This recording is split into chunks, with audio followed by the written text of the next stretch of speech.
yo tengo que presentar de pie porque yo vengo de la tradición peripatética, ¿verdad? No voy a caminar porque pero me gusta estar de pie. Eh, como esto es un seminario académico, ¿no? Un programa de radio o de televisión donde le piden a uno un soundbite, vamos a ir paso por paso, porque estamos preguntándonos qué pasó, por qué hay una guerra, por qué estamos al borde de la guerra. Yo le llamé a mi presentación la guerra del Almagedón, porque está siendo más o menos escenificada en el Valle de Megiddo, ¿verdad? Donde decía que, de hecho, si usted lee el Apocalipsis, sobre todo en las versiones Dios habla hoy, ese tipo de cosas, verá que hay cohetes y luces. Usted tiene la razón para pensar de que estamos al borde de la guerra del fin del mundo, aunque no lo sea. El sionismo, ¿verdad? El sionismo es una ideología que es la que da paso a la fundación del Estado de Israel.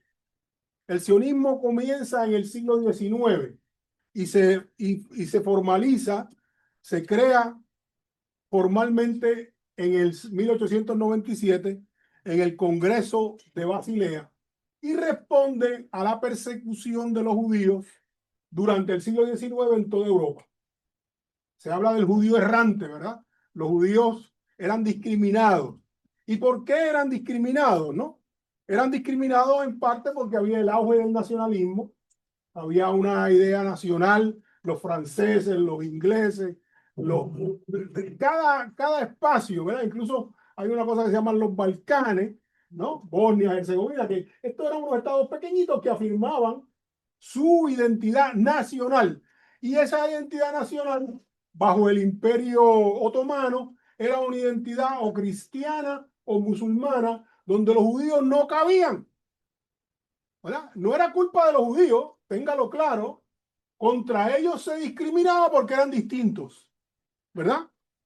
Y entonces se funda, para allá para el 1870, una organización que se llama Los Amantes de Sion, y eventualmente en 1896, Theodor Herzl, un periodista, publica la idea de un homeland, de una nación judía, el Estado judío, donde se planteaba el regreso a la tierra prometida. Lo único problema era que la tierra prometida estaba llena de árabes y era Palestina. Que conste que no es la primera vez que eso les pasa, porque cuando llegó Josué a la tierra prometida, le dijo, bueno, señor, ¿cuál es el premio? Y le dijo, pues, tiene que matar a toda esa gente, ¿verdad? 30 reyes mató a Josué, y al que perdonó, es la parte que le falta, y eso lo voy a usar ahorita. Pero este es el origen, el sionismo. No eran los únicos perseguidos, ¿eh? También estaban los gitanos, ¿no? El judío errante, el gitano vagabundo, ¿verdad? Y esos eran los dos elementos discriminados en esa época. ¿Qué pasa? En la Primera Guerra Mundial, cuando termina y se desmantela el Imperio Otomano, Europa se va a repartir el Mediano Oriente, que estaba ocupado por el Imperio Otomano, ¿verdad? Y entonces a los ingleses le va a tocar la parte de Palestina. Si se fijan, Palestina colinda con Egipto, que también se convirtió en un protectorado inglés, y Egipto y Palestina ya tenían en el 1917 ¿qué? El canal de Suez. Se los marqué ahí para que lo vieran. Entonces, la ruta desde la India hacia Europa pasaba por el Mar Rojo, por el estrecho de Adén, por el canal de Suez y luego por Gibraltar. Así que habían ahí tres, lo que llaman choke points, ahí había tres cuellos de botella que los controlaba Inglaterra. Y por lo tanto, los ingleses empezaron a mirar, porque en la repartición después de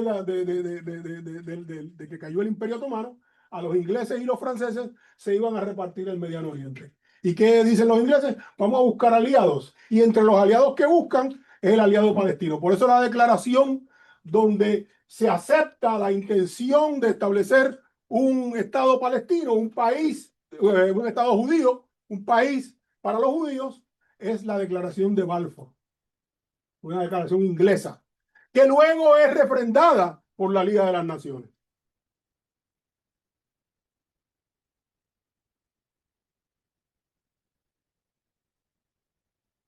Y entonces, eso da paso primero a esta repartición, que es la que vimos aquí, es una repartición inglesa-francesa con territorios independientes, esto ya para los 30. Y luego, entonces, viene la Segunda Guerra Mundial. Estoy así dando saltos, ¿verdad? Porque tampoco le voy a hacer el cuento completo. Estamos aquí toda la tarde.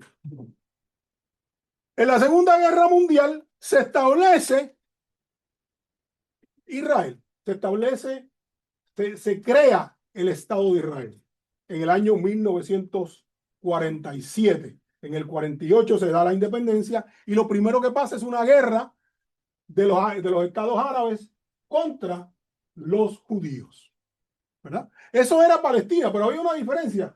Mientras Israel estaba asentándose, los palestinos habían sido parte del nomadismo, ¿verdad? Esta era la tierra de ellos, no estaban en ciudades de ese tipo, pero cuando se da la partición, cuando se permite entonces la creación del Estado de Israel, que provoca una de muchas guerras, se divide Palestina entre Cisjordania, Gaza e Israel, y ahí se queda como territorio neutral, como ciudad neutral, Jerusalén. Jerusalén es una ciudad neutral porque están las tres religiones, cristianismo, judaísmo y musulmanes, están las tres representadas en la gran mezquita. Eso da paso a una serie, a un conflicto que nunca se resolvió. No le voy a leer todas las guerras que hubo aquí, pero hubo toda una serie de guerras, ¿verdad? Especialmente las más importantes son la guerra de 1967, donde Israel conquista y se apodera del monte Sinaí y del monte de Golán. De hecho, yo estuve en el año 1976 en Siria y vi a Israel desde Golán, ¿no? Yo nunca estuve en Israel, estuve en el mundo árabe. Y me pareció impresionante, ¿no? Cómo esta gente, de hecho, había en el valle que estaba al lado de Cuneitra, que fue una ciudad reconquistada por los sirios, estaban los agricultores con unos tractores donde tenían armas para defenderse si hubieran sido atacados. Y era una situación que no se resolvía, no había manera de resolverlo, porque por otra parte, los judíos no estaban dispuestos a convivir con los árabes. Se dio la situación, y esta sí que es, que no se dice nunca, donde los judíos trajeron colonos, settlers, y esos settlers sacaban a los árabes de su casa y los mandaban a Gaza o los mandaban a Cisjordania y les regalaban la casa del árabe que vivía allí a el judío que venía de Europa o de Estados Unidos. Y eso es parte de la razón por la cual la respuesta palestina es una respuesta violenta, ¿verdad? O sea, es una situación donde no hay cooperación, donde este es mi territorio y aquí mando yo y te vas. Y si vas a vivir, vive bajo mis condiciones.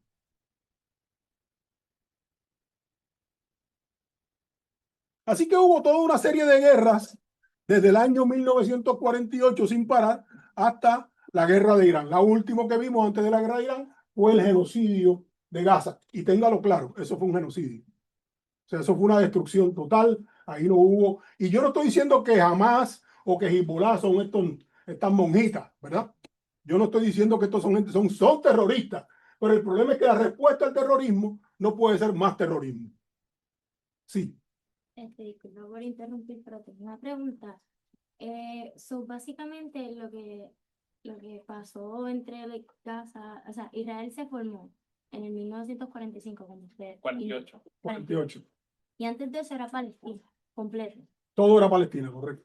Entonces, ¿cuál sería la razón lógica de que Israel quiera recuperar a Palestina si realmente el país como tal principal era Palestina antes de Israel?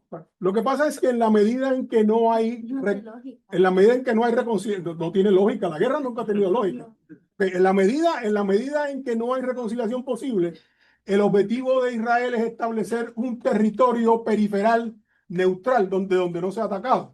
Y por lo tanto, es una guerra permanente hasta que usted pueda exterminar, crear una especie de zona, que es lo que dice Donald Trump. Donald Trump dice que vamos a convertir a Gaza en el próximo ¿no? En un centro vacacional. Y eso en realidad es imposible, ya usted verá. Pero bueno, entonces, ¿qué pasa? Estamos en esa serie de guerras. ¿Y qué es lo que quiere Donald Trump? ¿Por qué hemos llegado aquí? ¿Por qué hemos llegado a este punto donde Donald Trump, contrario a otros presidentes norteamericanos que siempre han respaldado a Israel, ténganlo claro, la posición de Estados Unidos siempre ha sido la misma. Israel tiene derecho a existir, porque lo que se dice es, a Israel nos lo impusieron. ¿Quiénes nos lo impusieron? Los británicos. ¿Quiénes nos lo impusieron? Los europeos. ¿Por qué? Porque en la repartición del imperio otomano, este sitio era un sitio estratégico, ya les expliqué el paso de la bahía de Adén, el paso del canal de Suez y el paso conectando con, si usted viene de la India, ese es el paso más corto, porque si va por Sudáfrica cuesta mucho más dinero, es mucho más peligroso. O sea que es un factor geopolítico, es un factor geoeconómico, además es el centro de producción de petróleo más importante del mundo en ese momento. ¿Qué es lo que dice Trump? Perdón.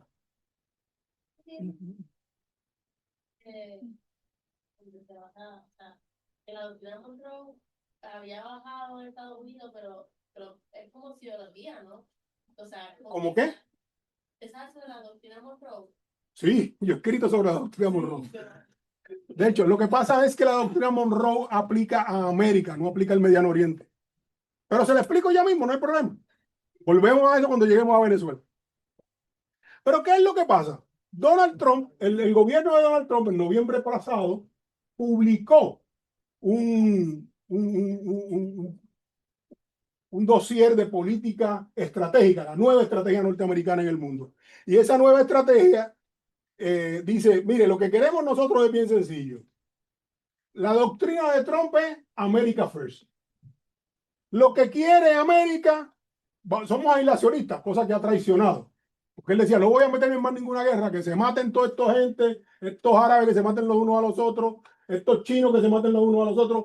America First. Y de momento Trump ha sido el presidente más guerrero que hemos conocido, ¿verdad? Lo cual es una gran contradicción.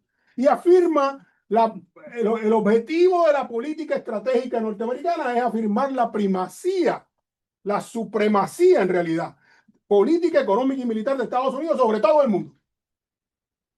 Quiere restaurar la producción industrial. Quiere garantizar que Estados Unidos siga siendo el país más fuerte, rico y poderoso y exitoso del mundo. Eso lo dice ese documento. Y en la primera página dice que va a garantizar que esto durante las próximas décadas. Los objetivos de la estrategia militar, que son 12, no se los voy a dar todos, pero de nuevo son maneras de reafirmar esa supremacía norteamericana. Supremacía unilateral. Somos el país más fuerte del mundo y vamos a reinar. El mundo nos pertenece. Por eso él ha dicho, ahí viene la doctrina Monroe, que es en realidad, le hemos llamado, muchos expertos le hemos llamado la doctrina Donroe, porque en realidad sería el corolario Trump de la doctrina Monroe, pero le hemos llamado la doctrina Monroe porque en realidad va más allá. ¿Qué es lo que está diciendo? América es dueño del hemisferio americano desde Groenlandia, que nadie nunca lo había dicho así, hasta la Patagonia. Y en ese elemento, desde Groenlandia hasta la Patagonia, él ha reclamado cosas tan absurdas como que él va a presidir Venezuela o él va a arrebatarle Groenlandia a sus aliados daneses, ¿verdad? Esa ha sido parte. Bueno, ahí están los 12 objetivos, no los voy a leer. Esta es la nueva estrategia, ¿verdad? Ese es el documento que está en la internet, es de fácil acceso. ¿Y qué es lo que está pasando con la guerra de Irán? ¿Por qué se mete Estados Unidos en Irán? Bueno, Estados Unidos había estado siempre apoyando a Israel. De momento, Estados Unidos dice, yo voy a evitar, porque una de las grandes preocupaciones de Israel es que Irán desarrolle capacidad nuclear y bombardee a Irán.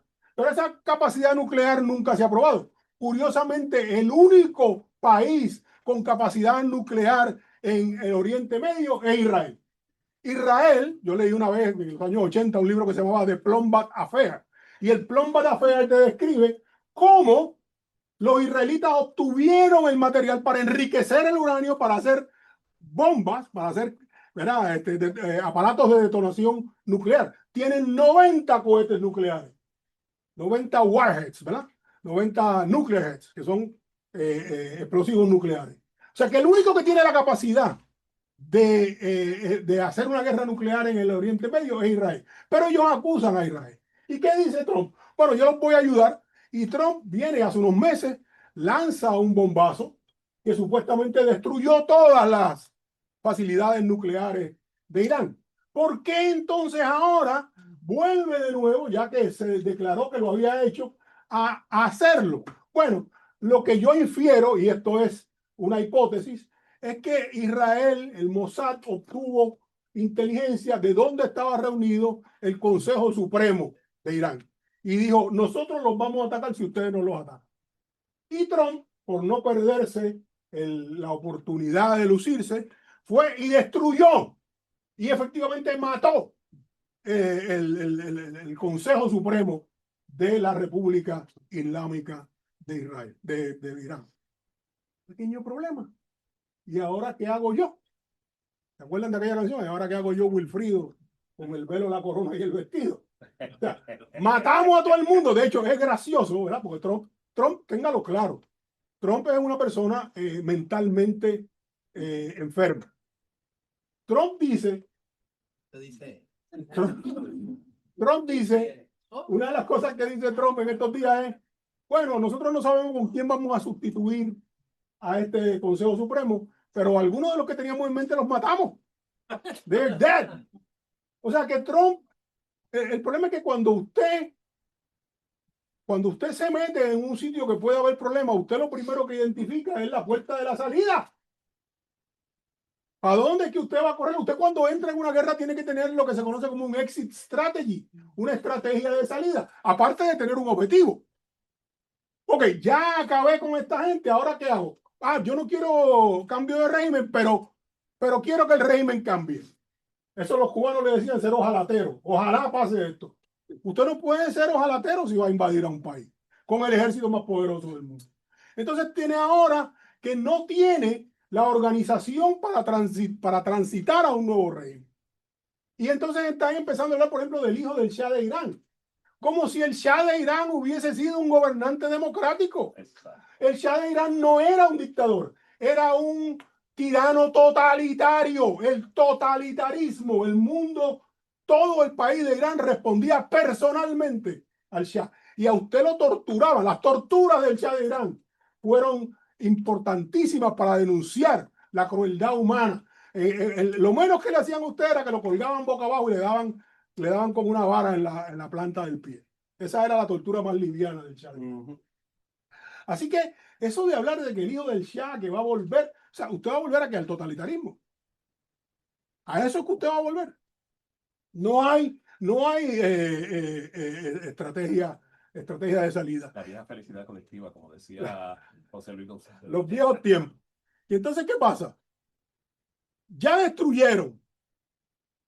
Ahora van a que los judíos piensan crear la gran Israel, donde incluye el Líbano, donde incluye Gaza, ¿verdad? Van a neutralizar la gran Israel. Esa es una de las hipótesis que se ha manejado. La gran Israel es Israel con un grupo de países árabes neutralizados, desarmados, que responden a ellos y cuyo desarrollo económico va a responder al de ellos, que es la visión de Trump, que quedan tremendos. Lo que sí han logrado es el debilitamiento del BRICS. Si usted mira los países del BRICS, China depende del petróleo del Oriente Medio. El otro país que sea Arabia Saudita era parte de los BRICS, los Emiratos eran parte de los BRICS. O sea que hay ha creado cierto disturbio, está socavando el liderato chino. Es un divertimento, por supuesto, de los Epstein Files, pero también ha creado una guerra de desgaste dentro del Consejo de Cooperación del Golfo Pérsico. O sea que había una organización de cooperación que ahora se ha socavado. Y esa es la estrategia de los iranios. Los iranios no van a ganar dándole bombazos a los americanos. Los iranios van a ganar creando una guerra en todo el Golfo.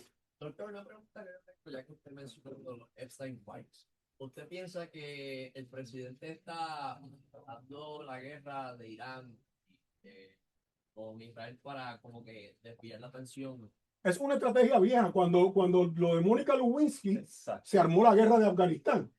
O sea, eso no es nuevo. Y lo otro es que el otro que está utilizando la guerra para defenderse es Netanyahu. Netanyahu tiene un consejo y lo van a juzgar por corrupción. Y los dos están peleando por su vida a la vez que entonces es una estrategia ilógica, pero es una estrategia que tiene esa lógica esa lógica mendaz, ¿verdad? Entonces, ¿qué es lo que pasa? Vamos a ver. ¿Cuáles son las interrogantes que nos surgen con la guerra de Irán? Y con esto termino.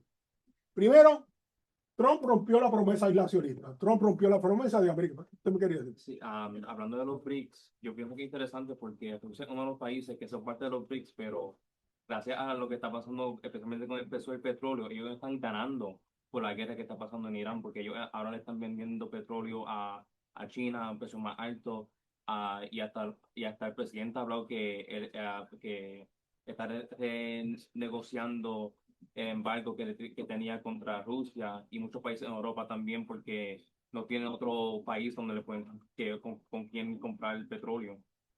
En realidad, la gente que se está beneficiando son Venezuela, Angola y Brasil, porque los demás están envueltos en la guerra. Los demás están envueltos en la guerra. Y acuérdense que el dinero que viene del petróleo venezolano se lo llevan los norteamericanos. Así que los BRICS no se están beneficiando. Los BRICS están en una situación difícil porque tienen una crisis al interior de los BRICS a ver cómo reacomodan. Porque los BRICS, le voy a explicar por qué los BRICS son una amenaza. Primero, porque China es parte de los BRICS. Segundo, porque lo que China está desarrollando junto con Brasil y con Rusia y con Sudáfrica es un sistema alterno de pago internacional. El referente internacional del mundo es el dólar. Los chinos están creando un referente internacional con una cosa que se llama el yuan. Y aunque el yuan todavía no es la moneda más importante del comercio internacional, es una alternativa en bienes primarios.